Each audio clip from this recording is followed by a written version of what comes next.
안녕하세요. 책 읽어주는 편안한 엄마입니다. 제가 유튜브 채널을 시작한 지 꼭 2년째 되는 날이 바로 오늘입니다. 그동안 제 나름 좋은 책을 선별해서 여러분과 함께 편안한 시간을 나누고자 고군분투해 왔는데 어떠셨는지요? 오늘도 역시 특별한 날에 같이 해주신 모든 분들께 특별한 작품을 낭독해 드릴까 합니다. 3개월 전쯤 소개드렸던 토지문학상 대상을 수상한 한 사람 작가님의 작품집 7번의 이야기, 7번의 안부 기억하시죠? 이 안에 수록된 작품 중에서 영몽문학상 수상작인 단편 클리타임네스트라를 읽어드리려고요. 두 모녀와 늑다리 하숙생 이야기를 그린 작품으로서 클리타임네스트라는 트로이 전쟁을 승리로 이끈 총지휘관 아가멤논 왕의 부인, 즉 미케네의 왕비였는데 자신들의 큰딸을 제물로 바친 남편 아가멤논에게 앙심을 품고 그를 살해한 여인입니다. 제목에서 흥미로운 스토리의 연관성을 추측해보면서 오늘의 낭독이 여러분의 바쁜 일상에 작은 휴식의 시간이 되었으면 좋겠습니다. 펴낸 곳, 지식과 감성, 지은이, 한 사람, 7편의 이야기, 7번의 안부, 클리타임네스트라. 나는 요즘 아주 위험한 사랑을 하고 있다. 오늘 아침도 내 사랑에게 나는 당신을 가질 것이고 당신도 나를 갖게 될 거라는 3번째 편지를 건넸다. 이토록 나의 과분한 사랑을 받고 있는 대상은 우리 집에 굴러들어온 늑다리 하숙생 아저씨다. 서울 시내의 헌 집과 헌 가전제품과 헌 사랑까지 알선해주는 벼룩시장을 통해 배달되어 왔다. 아저씨는 자신을 극작가라고 소개했다. 드라마나 시나리오 같은가요? 라는 내 물음에 아저씨는 정색을 하고 아니 희곡을 써 라고 했다. 나는 그가 백수임을 간파했다. 그리고 그가 내 희곡으로 연극을 올리는 게 꿈이야 라고 덧붙였을 때 무수히 널린 작가 지망생 중 하나라는 결론을 내렸다. 이런 아마추어들은 꼭 자신의 꿈을 강조한다. 그게 자신의 정체성이라도 된다는 듯. 우리 반 꼴통 하나도 늘 이런 식으로 가수가 꿈이라면서 떠들고 다닌다. 그런 포부 하나 밝히는 것 따위로 자신이 특별해진 양 착각하는 꼴이라니. 아저씨가 처음 찾아온 날 나는 엄마를 쳐다보며 눈짓으로 사인을 보냈다. 하숙비 수금에 애로가 많겠어. 엄마와 나 사이의 무언의 사인은 그간 99%의 적중률을 보여왔다. 한데 감각기관에 문제가 생겼는지 엄마는 내 눈짓을 읽어내지 못하고 백수 아저씨를 대뜸 하숙생으로 맞아들였다. 게다가 실제 작가가 아니라 작가 지망생이 분명해졌는데도 엄마는 엉뚱한 소리까지 덧붙이는 게 아닌가. 나도 소녀 때는 시인이 되고 싶었는데 그것도 다 옛날 얘기지만 소녀 때라니 그리고 시인이라니 나로선 처음 듣는 얘기였다. 결국 이 늑다리 하숙생 아저씨는 내 사인을 놓친 엄마 덕분에 3개의 방 중 비어있는 하나를 차지하게 되었다. 그리고 아저씨가 들어온 탓에 나는 원하지도 않는 보습학원을 다닌다. 나는 대학 같은데 갈 생각이 없었다. 그러므로 내 사교육비 충당을 이유로 하숙생을 들이는 일에 적극 반대했어야 했다. 남들 하는 건 다 해주고 싶다는 엄마의 소박한 바람이 자기 넋두리로 옮겨가기 전까지는 말이다. 결국 나는 엄마가 원하는 대로 입 다물고 학원이나 다녀주는 게 최선이겠다는 생각을 했다. 그렇다고 해도 늑다리 작가 지망생이라니. 아무래도 생은 엉터리 일기예보만도 못하다. 아저씨가 하는 짓은 영 시답지 않다. 매일 두세 개씩의 비디오를 보고 만화책만 뒤적거리면서 낄낄대다가도 무엇을 하느냐고 물으면 한껏 심각한 표정으로 작품을 본다고 말한다. 그냥 만화책 본다고는 절대로 안 한다. 이렇게 별 볼 일 없는 아저씨를 내 첫사랑으로 삼게 된 것은 순전히 엄마 때문이다. 아저씨에게 거실이며 비디오며 맘껏 사용할 수 있는 권한을 줘버린 건 그렇다 치자. 연속극 말곤 관심도 없던 엄마가 아저씨가 빌려오는 비디오 테이프 속의 주인공들 이름을 외우기 시작했다는 것도, 하지만 아침 6시에 엄마의 잠을 깨워주던 알람 라디오 주파수가 10년간의 굿모닝 팝스에서 갑작스레 아침을 여는 영화 음악으로 바뀌었기 때문에 파우더뿐이던 얼굴에 분홍색 볼터치가 더딥혀졌기 때문에 무엇보다 엄마의 꿈이 시인이었단 걸 나는 전혀 몰랐기 때문에, 그랬기 때문에 나는 온 마음을 다해 그를 사랑해 주기로 했다. 엄마를 위해 나를 기꺼이 사랑의 고통 속으로 내던진 것이다. 아저씨에게 건넨 내 편지의 내용이 엄마에게도 전해졌기를 바란다. 순구 엄마만 아니었어도 이런 식의 순교는 안 해도 좋았다. 엄마의 건강식품점 옆에서 세라 미용실을 하는 순구 엄마의 넓은 오지랖은 항상 엄마와 나를 향해 있다.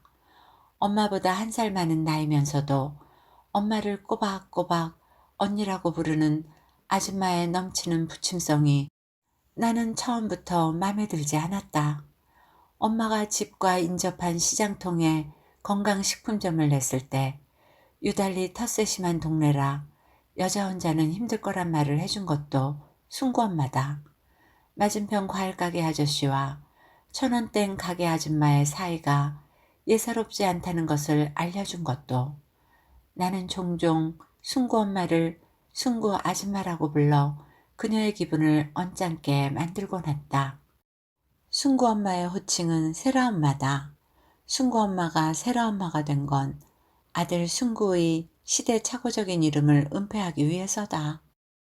나름대로 헤어 아티스트인 아줌마에겐 아무래도 세라 같은 단내나는 이름이 필요했겠지만 나는 아줌마의 지나친 참견이 얄미워 부득부득 순구 아줌마라고 불러대곤 했다.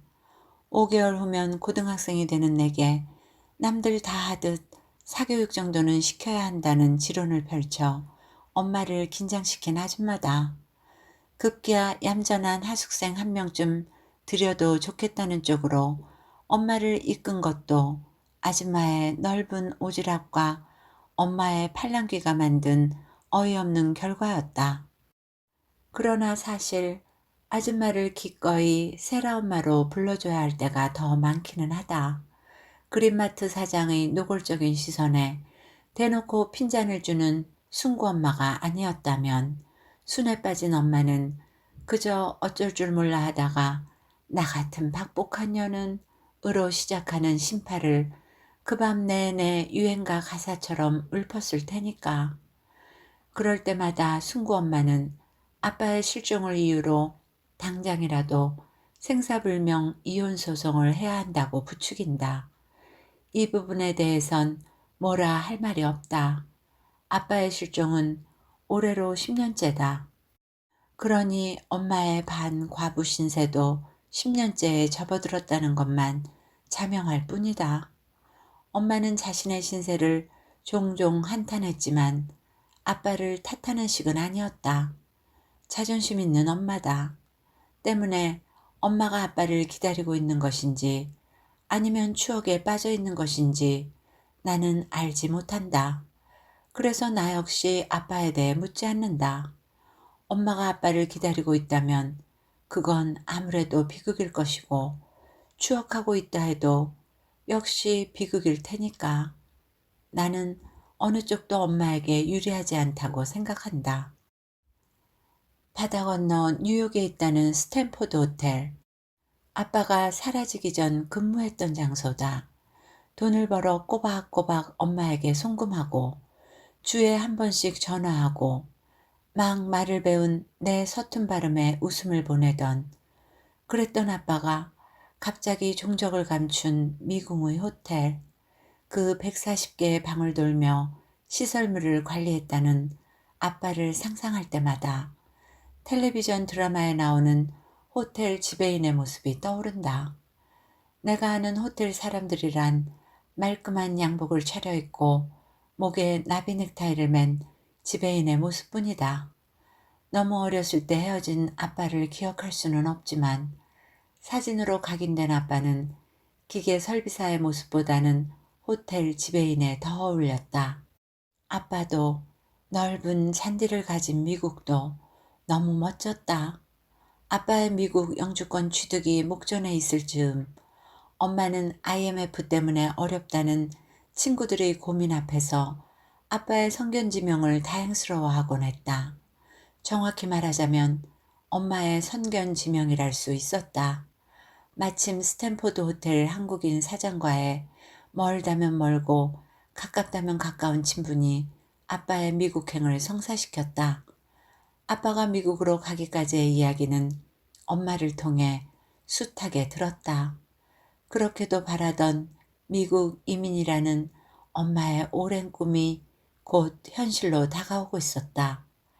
라디오 채널 굿모닝 팝스로 아침을 열기 시작한 엄마는 진행자가 굿모닝 에브리원 하고 인사를 할 때마다 최대한 말려진 혀로 굿모닝 에브리원 하며 흉내를 내곤 했다.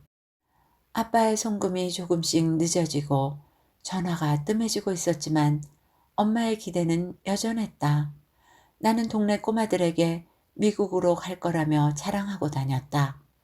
그즈음 아빠가 사라졌다.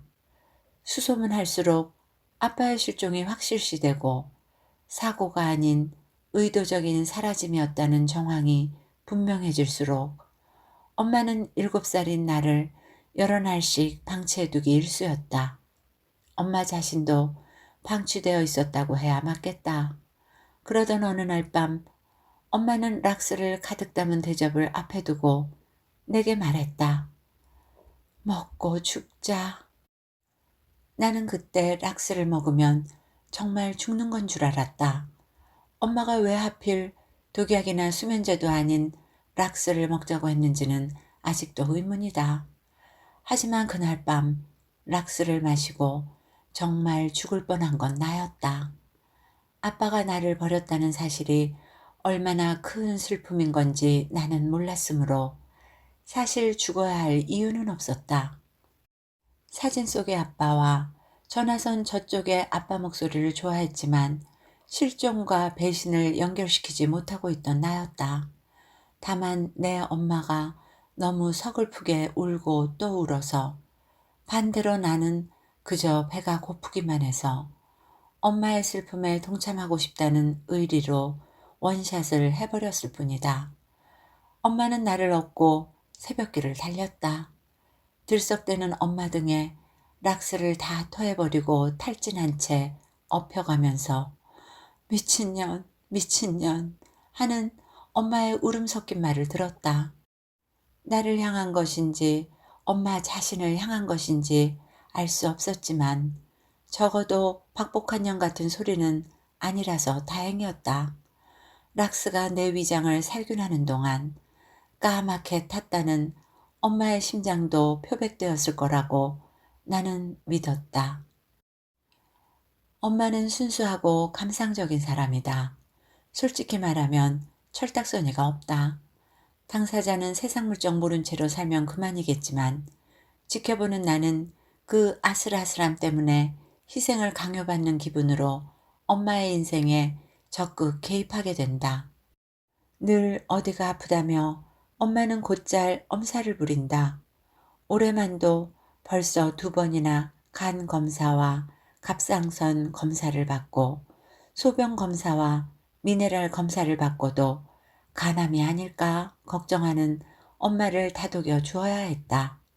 실제로 엄마의 몸에 이상이 있는 것은 아니었다.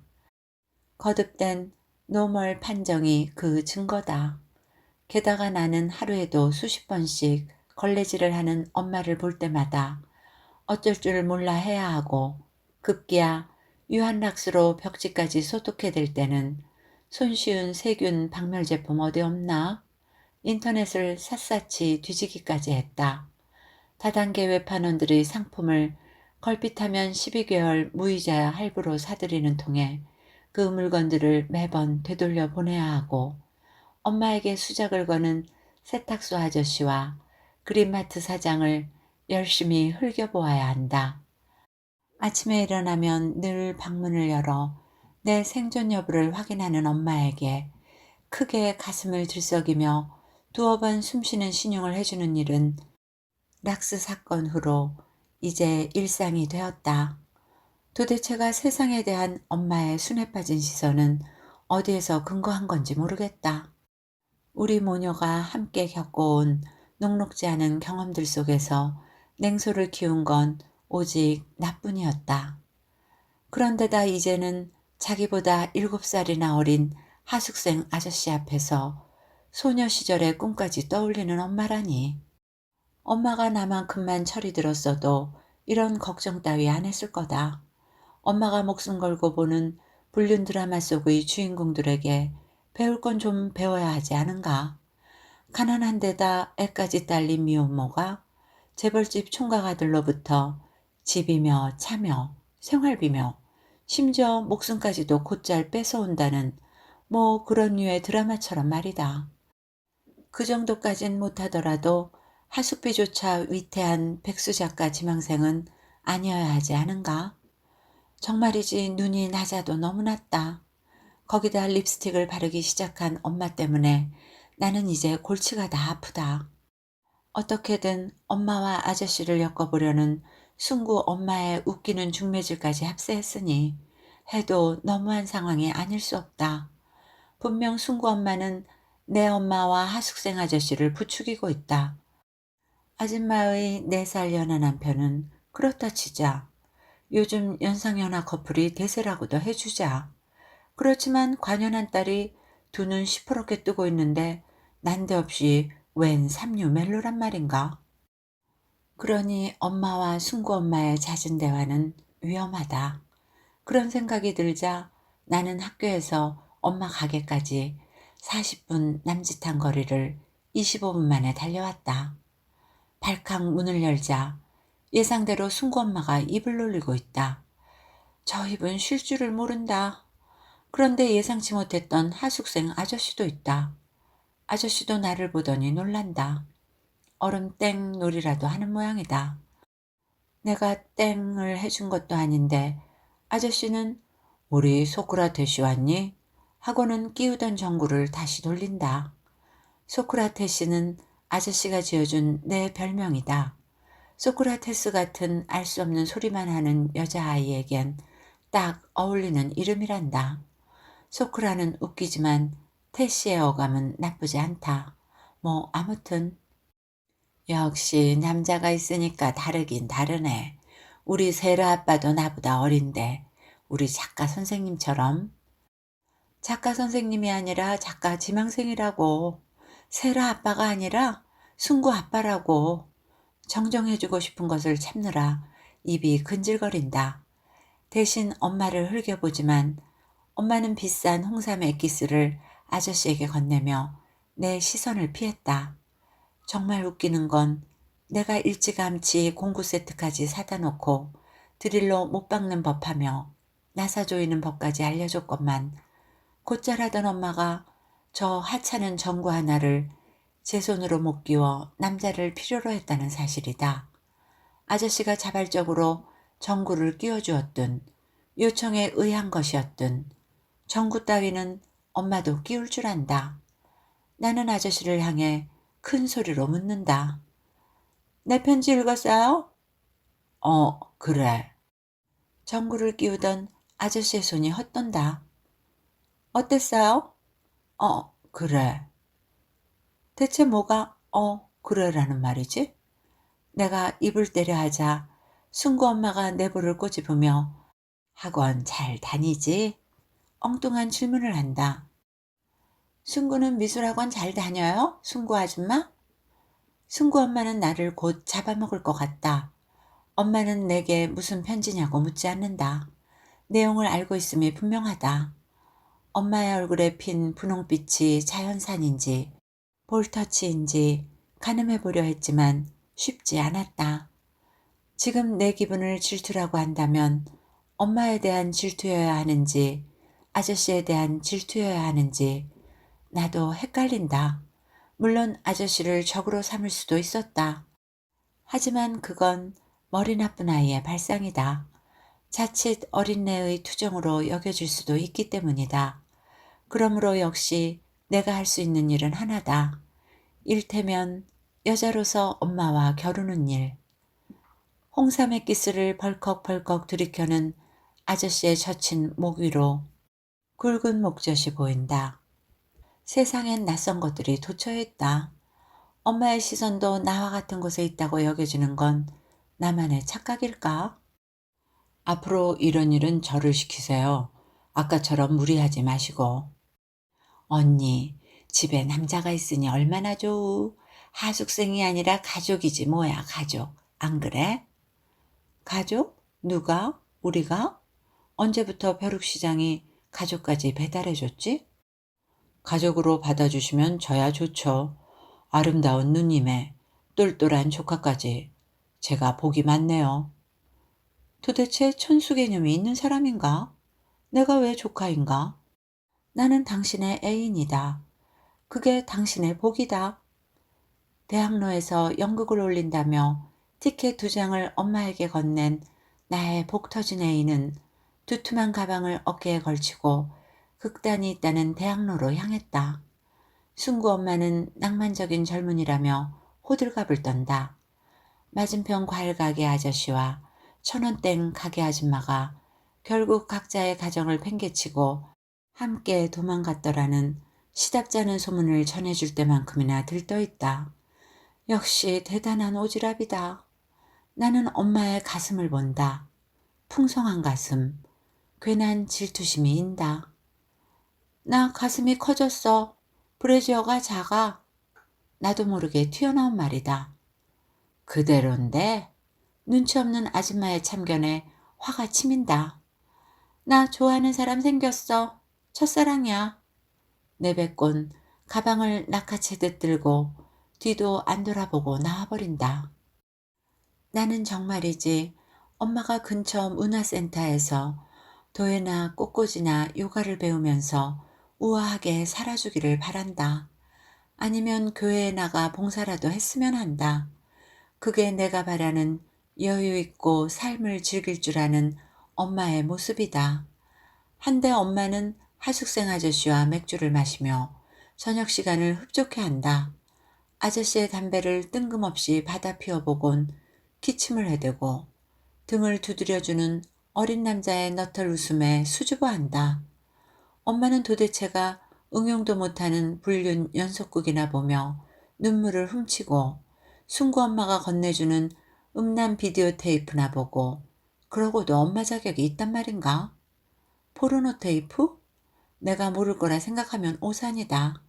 엄마는 아저씨가 들어오기 훨씬 전부터 순구 엄마가 빌려주는 음란 비디오 테이프를 나 몰래 봤다.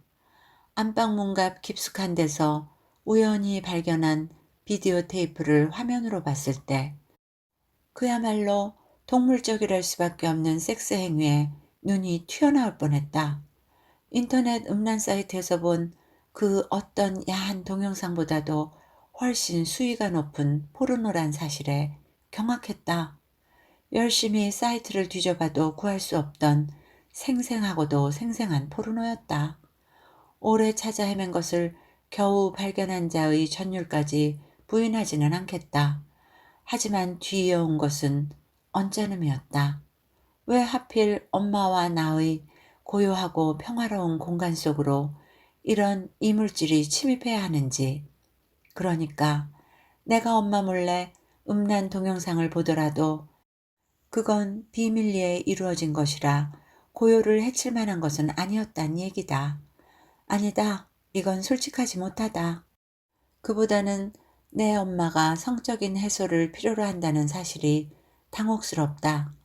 누군가와 성관계를 갖는 엄마의 모습은 상상할 수가 없다. 나는 비디오 테이프의 필름을 손으로 뜯어냈다. 아깝지 않은 것은 아니었지만 그걸 갖고 있는 엄마는 싫었다. 그 후 엄마는 내게 비디오 테이프의 행방을 묻지 않았다.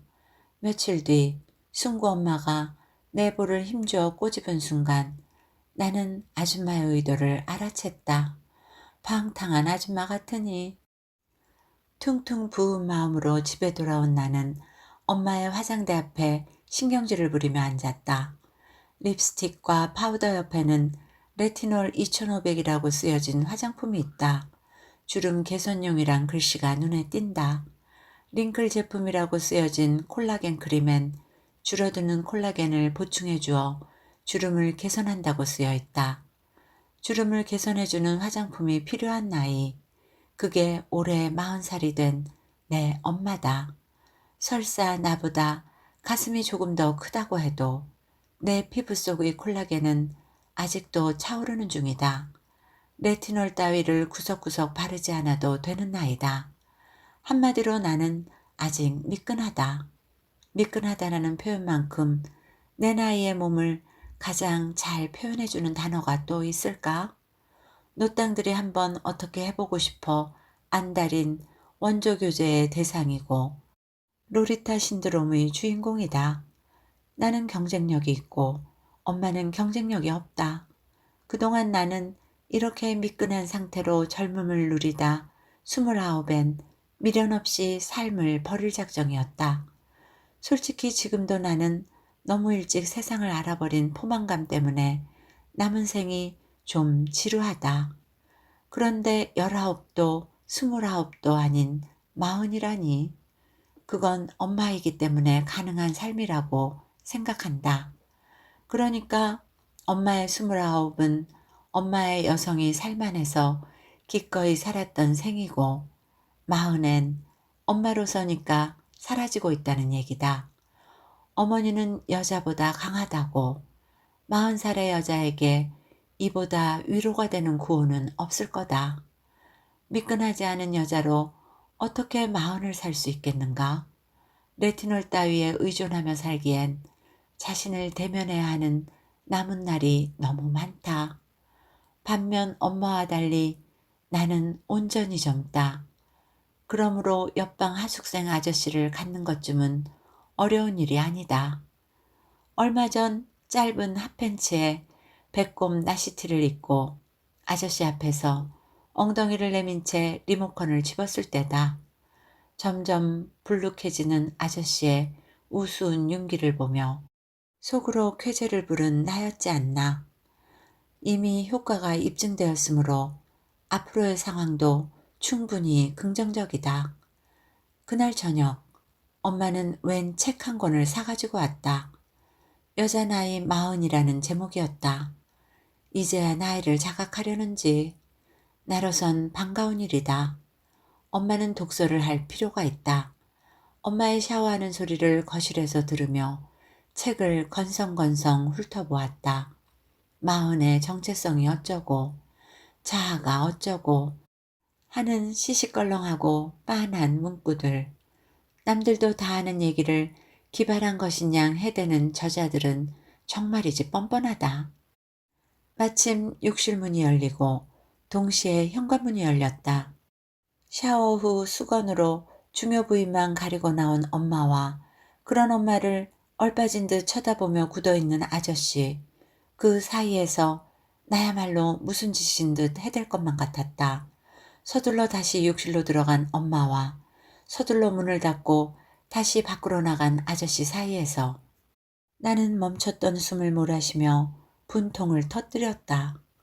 다시 빠끔하게 문을 열고 나온 엄마가 후다닥 안방으로 달려갔다. 엄마를 따라 들어간 나는 미쳤어? 문도 안 잠그고 뭐 했어? 왜 그렇게 칠칠 맞아? 침을 튀기며 바닥을 탕탕 쳐댔다. 덜렁대는 며느리를 나무라는 시어머니 꼴이었다. 엄마는 속옷 하나를 찾는데 허둥대며 헛손질만 해댄다. 대신 내가 속옷을 찾아 엄마에게 던졌다. 씩씩거리면서도 내 시선은 자꾸만 엄마의 벗은 뒤태로 향한다. 늘 봐왔는데도 처음 보는 것처럼 낯설다.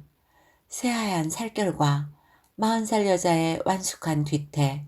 몰랐을 뿐 내 엄마는 아직 탱탱하고 예뻤다. 나는 몹시 불안해지고 말았다. 엄마의 육체가 나를 긴장하게 만들리라는 생각은 한 번도 해본 적이 없다. 비로소 나는 아빠의 무책임한 실종에 대해, 직무를 유기한 아빠에 대해, 아니, 직무를 유기한 엄마의 남편에 대해 몹시 화가 났다. 아빠는 대체 어디로 사라진 걸까? 나와 엄마를 잊은 걸까? 하지만 나는 아빠가 다시 돌아오리란 기대는 하지 않는다. 엄마도 그랬으면 좋겠다. 남자란 원래 다 그러니까. 동물의 왕국 같은 프로만 보더라도 수컷들은 교미가 끝나면 암컷을 버리고 떠난다. 그런 수컷 따위의 포유류를 볼 때마다 저들이 초원을 떠돌다 자신의 천적을 만나 결국엔 잡혀먹히고 말리라는 악의적인 바람으로 가슴이 두근거리곤 했다. 무서운 정글의 법칙이 발목을 잡지 않았다면 수컷은 암컷과 새끼에게 어떻게든 돌아왔을지도 모를 일이라고 믿고 싶었다. 적어도 배신은 아니었다고 말이다. 그래서 나는 아빠를 기다리지 않는다. 미국의 드넓은 정글 속에서 멋진 격투 끝에 장렬히 전사했을 것이기 때문에, 그래서 더욱 아빠가 차라리 죽었으면 좋겠다고 생각한다. 버림받는 것보다는 그게 낫기 때문이다. 어찌되었건 수컷 없이도 암컷은 새끼를 기른다. 도망간 수컷을 찾아 나서는 암컷을 본 적이 없다. 나는 애써 아빠의 부재를 무시하기로 한다. 뭐 하다 온 건지. 아저씨는 2시간쯤 후 조심스럽게 초인종을 눌렀다. 허술하고 낡은 파란 대문쯤은 무심코 지나쳐 현관을 두드리던 아저씨였다. 이렇게 대문도 넘지 못하고 그 앞에서 벨을 누르는 심약함이 가소롭다. 나는 아저씨에게 적대감을 표하는 우를 절대 범하지 않으리라 이미 다짐하고 있었다. 그랬다간 내 엄마와의 심상찮은 기류를 인정하는 모양새가 될 뿐이니까. 아저씨는 늘 그랬듯이 몇 개의 비디오 테이프를 들고 있었다. 아저씨가 빌려오는 영화들은 대체로 흑백 영화거나 아주 오래된 이태리 영화거나 아니면 프랑스 영화들이었다. 어색한 웃음을 흘리곤 방으로 서둘러 들어가려는 아저씨에게 나는 일부러 엄마까지 불러 함께 비디오를 보자고 했다. 정말이지 그래야 했다. 거실 중앙에 앉은 엄마와 아저씨의 자세가 어정쩡하다. 나는 아저씨가 빌려온 비디오 테이프 중에서 하나를 집었다. 영화가 시작되고 냉장고 안의 맥주캔이 줄어들수록 엄마의 표정이 스르르 풀어진다. 어느새 아저씨도 슬쩍 소파에 등을 기대고 있다. 그런데 하필 아저씨가 빌려온 영화의 내용이 영 맞득지 않다. 저희가 의심스러울 정도다. 남과 열한 제목의 영화에 나오는 미망인이 내 엄마와 동일시되는 것에 점점 불쾌해진다. 영화 속의 남과 여가 알 수 없는 눈빛을 교환하고 어렵게 손을 잡고 망설이며 키스를 하자 내 뱃속이 꾸룩꾸룩 요동을 친다. 홧김에 맥주캔 하나를 따서 벌컥벌컥 마신다. 엄마는 내 손에서 캔을 낚아채고는 눈에 힘을 준다. 아무렴 나는 당신의 딸이니까. 무슨 영화가 화면색이 저래? 파란색이다가 빨간색이다가 흑백이다가 노랑이다가 컬러였다가 헷갈리고 복잡해. 트집하는 내게 미래의 극작가께서 잘난 체를 하신다. 모노크롬 필름을 사용한 거야. 남자가 죽은 아내를 회상하거나 여자가 죽은 남편을 추억하거나 현재의 사랑 때문에 갈등하거나 그럴 때 감정선을 따라 화면색을 조절한 거야. 영상미가 대단하지? 어때? 멋지지? 하기는 바람난 과부와 호랍의 사랑 따위가 무슨 재미겠는가. 영상미든 내내 깔아주는 저 달짝지근한 음악이든 관객을 홀리기 위해선 그야말로 별도의 기술이 필요했다는 거 아니겠나? 사랑 같은 걸 믿으라고 집단 최면을 걸기 위해선 말이다. 빤히 보이는 수작이라니. 벌써 5개째의 캔맥주를 들이키는 아저씨는 점점 말이 많아진다. 클로드 룰루슈 감독이 만든 명작이에요. 아이랑 해변을 걷는 여자를 보고 모티브를 찾았대요. 지친 여자에게 그나마 아이가 위안이 되는 것 같아 보였다죠. 그런데 아이만으로 충분했다면 왜 바다에 왔을까? 감독은 생각했대요. 그래서 만들어진 영화라죠. 알 것 같네요. 그러고 보니 바다를 본 지 10년은 된 것 같아요. 정말 순진에 빠진 두 분이시군. 저 정신사납고 현란한 영상에, 저 간지러운 음악에 이렇게 순순히 심취해주는 착한 관객이라니. 감동 만세다. 저기 나오는 해변은 노르망디에 있는 도빌이란 곳이에요. 언젠가 꼭 한번 가보려던 곳이죠. 저런 바다를 보여드리고 싶네요. 더는 들어줄 수가 없다. 내가 놓은 덫에 스스로 걸려 넘어진 기분이란 게 이런 걸까? 어느 순간에 끼어드는 게 좋을까? 이 자리에서 반드시 내 편지에 대한 감상을 들어야만 한다. 내 머릿속은 빠르게 회전하고 동시에 뱃속의 공기도 자꾸만 팽창하는 것 같다. 사는 게 참 외롭죠. 아저씨의 주제넘은 물음에 이번엔 내가 엄마를 뚫어져라 쳐다보았다. 그러네요. 라는 엄마의 말이 떨어지자 꾸룩대며 부풀던 속이 거짓말처럼 팽창을 멈춘다. 알 수 없는 배신감에 현기증이 다 난다. 이제는 엄마가 나에 대한 직무유기를 하고 있다. 나는 비로소 내가 위태한 상황에 놓여졌음을 깨달았다. 사랑은 오직 처한 환경과 상황 때문에 발생한다. 기껏 그런 동기로 시작되는 것이다. 그러니까 엄마가 처녀 시절 부천 오류동에 있는 K화학에서 격리로 일하지 않았다면 그곳에서 기계설비 일을 하던 아빠를 만나지 못했을 것이고 급기야 결혼까지 하는 일도 없었을 거다. 또한 하숙생 아저씨가 엄마와 내가 사는 파란 대문집으로 오지만 않았어도 7살 연하의 남자가 40살 유부녀의 외로움까지 걱정할 필요는 없었을 거란 얘기다. 결국 이것은 운명이나 복잡 미묘한 감정의 문제가 아니라 혼자 된 여자에게 젊은 남자 하나가 어쩌다 끼어든 그저 그런 일에 불과하다는 말이다.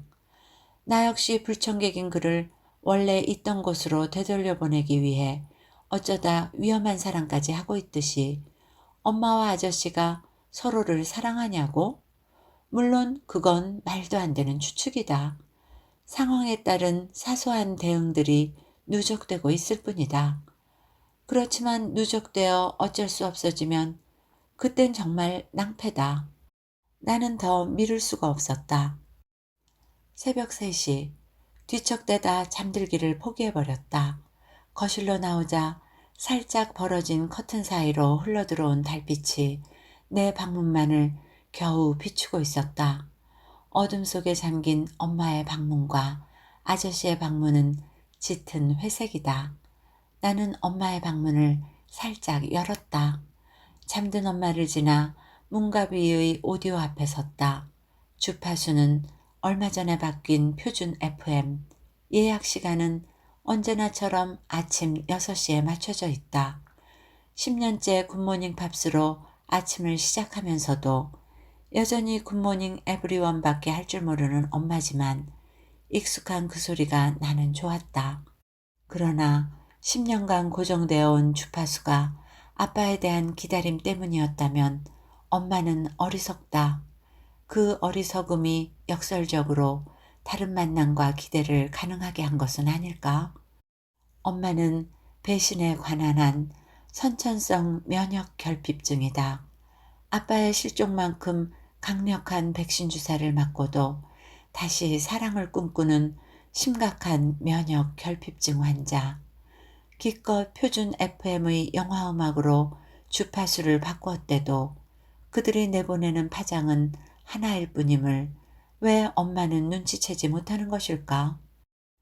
예약 시간 6시를 2시간 앞당겨 설정하고 돌아서자 이제는 모든 것이 명료해진 기분이다. 엄마의 방에서 나와 내 방을 지나 나머지 방문을 열었다. 만화책을 펼친 채 자고 있는 아저씨는 아무래도 백수의 조건을 완벽히 갖추고 있다. 대체 하숙비는 어디서 마련하는 걸까? 조심조심 아저씨 옆에 누웠다. 아직 가시지 않은 맥주 냄새가 눅눅하다. 얼굴을 가만 뜯어보니 내 첫사랑의 대상으로 심하게 억울할 건 없다는 생각도 들었다. 아저씨의 입술에 조심스레 입을 갖다 댔다. 어렴풋하게 잠에서 깬 아저씨의 동공이 점점 커진다. 입술을 제대로 포개기 위해 몸을 밀착시키려 하자 아저씨가 나를 밀쳐내는 바람에 자존심이 상해버렸다. 늙은 남자의 까칠한 몸에는 과분한 내 몸이다. 잠옷을 벗고 브래지어를 풀자 아저씨는 상체를 발딱 일으켰다. 뭐 하는 거냐? 아저씨의 목소리가 떨렸다. 가져. 갖게 될 거라고 했잖아. 그가 나가라고 했던가? 안 된다고 했던가? 이러지 말라고 했던가? 나는 그의 말을 묵살해버렸다. 몸으로 안 되는 남자는 없다. 아저씨도 예외는 아니었다. 저항하던 몸짓에서 조금씩 힘이 풀어지는 게 느껴졌다. 미끈한 내 몸이 아저씨의 몸 위로 오른다. 돌연 내 등 뒤로 찬 기운이 스쳤다. 나가. 엄마의 새된 목소리다. 당장 나가. 불어 겁에 질린 얼굴을 하고 뒤를 돌아본다. 엄마는 내가 아닌 아저씨를 노려보고 있었다. 나가야 할 사람은 내가 아니라 아저씨다. 엄마가 울어버릴지도 모른다고 생각했다. 한데 표정이 다르다. 내가 옆집 형제들과 싸워 멍이 들고 왔을 때 맞고 다니지 말라며 나를 외려 더 때렸던 그때의 엄마 얼굴이 저랬을까? 아니다. 나를 업고 새벽길을 달리던 엄마의 표정이 저렇지 않았을까? 아마도 그랬을 거다. 엄마는 몸을 부들부들 떨어댔다. 당장이라도 아저씨를 향해 달려들 것 같다. 당혹감을 감추지 못한 채 무슨 말인가 하려던 아저씨는 체념한 듯 나를 거칠게 떼어놓고는 손에 잡히는 대로 옷을 걸쳐 입고 밖으로 나갔다. 그의 초라한 뒷모습, 그리고 엄마의 꺾이는 무릎. 아마도 그가 다시 오는 일은 없을 것이다. 노르망디의 도빌은 안녕이다. 엄마 방에서 음악 소리가 낮게 흐르고 있었다. 나는 나의 비열함에 찬사를 보냈다. 이 순간은 분명 위대한 모성의 승리였다. 여성성을 껴안은 모성의 승리. 사랑에 빠진 자의 승리가 아니라 사랑하는 자의 승리였다. 이면엔 고귀한 동기가 있었다. 딸이 엄마를 수컷들의 세계에서 구해준다. 그러기 위해 자신을 희생한다는 비극적인 동기 말이다. 순결한 임무를 완수하자 기진맥진해지며 허탈이 밀려온다. 나는 엄마를 위해 치욕도 감수한 것이다. 그러고 보니 나는 정말 오래 살았다는 생각이 든다. 살아온 16년의 세월이, 마흔까지 살아낸 엄마의 모성에 감탄할 뿐이다. 다시 적정량의 고요와 평온이 엄마와 나의 집으로 찾아들었다. 엄마는 가게 일을 더 열심히 했다. 집에 있는 시간보다 가게에 나가 있는 시간이 훨씬 많아졌다. 나와 마주치는 시간이 줄어든 셈이다. 나는 엄마가 스스로를 벌하는 거라고 생각한다. 딸의 첫사랑을 넘본 죄책감 말이다. 아무렴 자식의 사랑을 가로챌 수 있는 어미는 없다. 물론 진짜 나의 첫사랑은 아니었다. 하지만 엄마는 달랐을 거다. 어찌되었건 회복의 과정이니 괜찮다. 엄마는 더 자주 집안을 청소했다. 반복되는 욕실 청소와 싱크대 소독 덕분에 반짝반짝 표백되고 살균된 집안 구석구석에선 락스 냄새가 진동을 한다. 손에서 걸레를 놓지 않는 엄마를 오랜만에 다시 본다. 어쩐지 안쓰럽긴 하지만 제자리로 돌아온 익숙한 일상이니 문제될 게 없다. 그 외엔 전과 달라진 것은 아무것도 없었다. 다만 엄마의 건강 염려증이 도졌다. 하긴 한동안 집처럼 드나들던 병원을 안 가고도 잘 견뎠다는 생각이 들었다. 엄마는 다시 몸에 힘이 없고 머리가 아프다고 했다. 가슴이 쥐어짜듯 조여든다고도 했다. 심장병이 아닐까? 병원에 가볼까? 하는 엄마에게 나는 그러라고 할 밖에 달리 해줄 말이 없었다. 낮에 병원에 갔다 온 엄마에게 뭐래? 라고 묻긴 했지만 사실 결과가 그리 궁금하지는 않았다. 정상이래 하는 예견된 결과가 빤할 것이기 때문이다. 엄마는 긴 한숨을 내쉬면서 나를 가만히 쳐다보았다. 마침 순구 엄마가 현관문을 두드리며 안에 없어 한다. 나는 엄마에게 쉿 하며 집게 손가락을 내 입에 댄다. 순구 엄마가 되돌아가자 나는 낮은 소리로 다시 묻는다. 뭐래? 괜찮대? 안 아프대? 그래, 괜찮대. 하지만 어쩐지 엄마의 괜찮다는 소리가 내게는 더 이상 그렇게만 들리지 않는다. 온 몸이, 온 마음이 아파. 그래서 의사의 진단을 믿을 수 없어.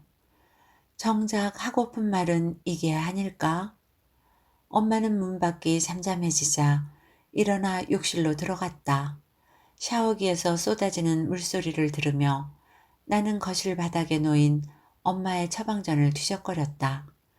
기껏 소화제 따위가 처방되어 있을 테지만 혹시 다른 심각한 병명이 있는 것은 아닌지 의사의 알 수 없는 필체를 뚫어져라 보았다.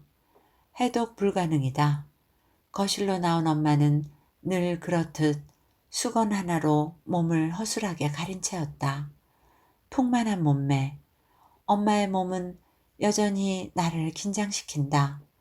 내겐 풀기 어려운 숙제다. 아빠라면 풀 수 있을까? 나는 당장이라도 아빠를 찾아가 하소연이라도 하고 싶다. 정말이지 아빠 없는 나는 그런대로 견딜만 했다고 말이다. 하지만 남편 없는 엄마는 내게 너무나 어려운 과제라고. 엄마는 나보다 아빠를 먼저 만났기 때문이라고. 아빠를 만나기 전에는 나처럼 미끈한 여자애였고 시인을 꿈꾸던 소녀였고 지금도 문남성들의 시선을 끌 만큼 매력적인 여자이기 때문이라고. 엄마의 성, 엄마의 연애, 엄마의 사랑은 동물의 왕국보다 이해하기 어렵다고. 갈수록 점점 더 그렇다고. 그러니 엄마에게 족쇄는 실종된 아빠가 아니라 나일지도 모르겠다고. 밤새 잠을 이룰 수 없었다. 무책임한 아빠에게 하소연하는 바보짓 따위 두 번 다시 않겠다. 새벽빛이 어스름한 시각. 나는 컴퓨터를 켜고 자판을 두드렸다. 검색어는 생사불명 이혼소송. 내내 떠다니던 마음이 이상하리만치 차분해져 온다. 법률 상담 게시판에 올려진 유사한 사례를 꼼꼼히 읽어보았다. 배우자의 생사가 불명일 경우엔 그것을 증명하는 것으로 자동 이혼이 된다고 했다. 그러나 생사는 분명하되 주소만 불명인 경우 아기의 유기를 이유로 공시송달에 의한 이혼소송을 제기하여야 한다. 라고 되어 있다. 어딘가에 살아있기는 하다는 내 아빠. 아빠는 우리를 악의적으로 유기한 것인가? 가슴이 뻐근해 왔다. 어쩌면 실종이란 단어에 위안받았을지 모를 엄마였다. 내가 뭐랬는가? 차라리 아빠는 죽었어야 했다. 적어도 유기당한 엄마와 나는 아닐 테니. 그러니 엄마가 해야 할 것은 생사불명 이혼소송이 아닌 악의적 유기를 이유로 한 이혼 소송이어야 맞다. 머리까지 뻐근하다. 노트에 이혼 절차를 메모했다. 이혼 청구를 하고 공시최고 신청을 한 후 판결을 기다린다. 이제 시작이다. 엄마의 자유는. 나는 숨을 크게 들이쉬고 이혼 청구를 하는 절차에 대해 다시 검색한다. 법원에 가서 10년간의 유기를 증명하고 그 다음은 모쪼록 엄마의 여성이 살만해야 하는 마흔의 생이길 바란다. 엄마의 볼에 핀 분홍빛을 다시 보고 싶다. 이야기는 여기까지입니다. 재밌게 들으셨는지요? 여러분 모두에게 좋은 시간이 되었기를 바라며 오늘도 건강하고 행복하세요.